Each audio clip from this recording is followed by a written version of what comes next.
चला पतीला समजवण्याचा प्रयत्न केला खरोखर तिच्या डोक्यामध्ये काहीतरी भरलं असं. अगं राधा ह्या माठ घे ना मथुरच्या बाजारची तयारी कर. पाहुणा ह्या माठ घेऊ आणि मथुरेची वाट धरू. काय म्हणता आणि मथुरेची वाट माठ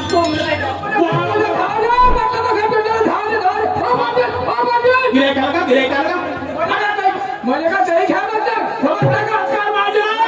भाडीची एवढा तावडा जपला आणि आमच्या घरामध्ये तू एवढा रान आणि संस्कृत असल्याप्रमाणे हिंदू रीती रिवाजाप्रमाणे मी राम राम पाहिजे म्हणून काय ती भाड असंच बोलते का? 2 तास झाले समोरून तुमचा पाहत होतो. का पाहत होता सांगू म्हणजे दोघा नवरा बायकोचा खासगीत मोकळ बाकड म्हणजे झगडा होऊन आला तू पाहून राहिला. तुला हेच काम आहे रे हरी तुझ्या गावामध्ये हेच काम आहे का म्हणलं तर नवरा बायकोचे झगडे झाले म्हणजे तू खिडकीतून जाऊन टुकून पाहायचे.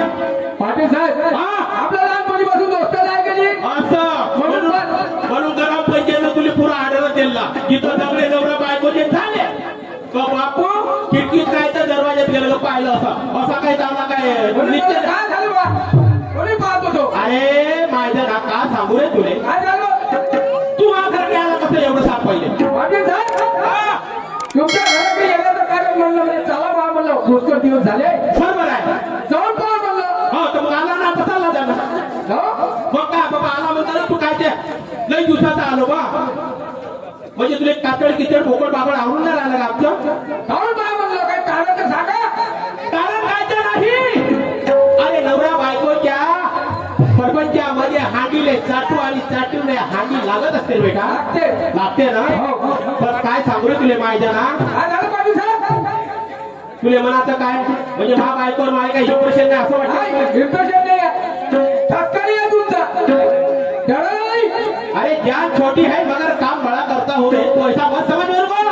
अरे ठसका नहीं दरारा नहीं मग कावला है का बायको म्हणते की म्हणजे ठरवलं म्हणते. बापरे आजपर्यंत नाही पाहिलं बा. मास्तराची मास्तरी पाहिली इंजिनिअरिंगची इंजिनिअरिंग पाहिली डॉक्टराची डॉक्टरी पाहिली पण आजपर्यंत बंद्याची बंदी नाही पाहिली रे. बंद्याची बंदी म्हणजे काय होते पाटील साहेब बाई बायको मी जर उठ जर म्हणलं ना तर बहीण झोपून जाते.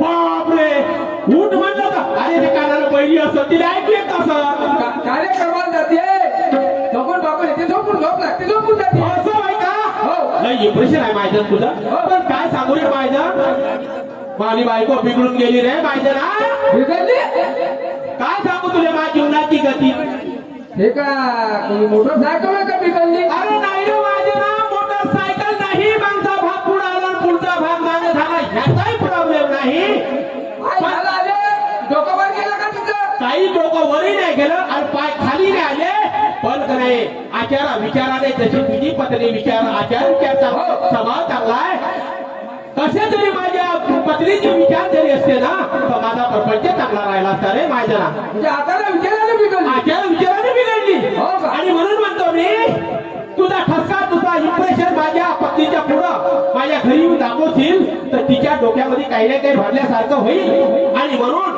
तुझा प्रपंच जसा दुरुस्त झाला तसा माझाही मी म्हणतो होईल कोणता बिलकुल माणसापासून माणूस दुरुस्त होते म्हणते. बिलकुल हे लोक म्हणते म्हणते गाईपासून बाई दुरुस्त होते म्हणते गजापासून गजा दुरुस्त गजापासून कुत्रीपासून कुत्री दुरुस्त.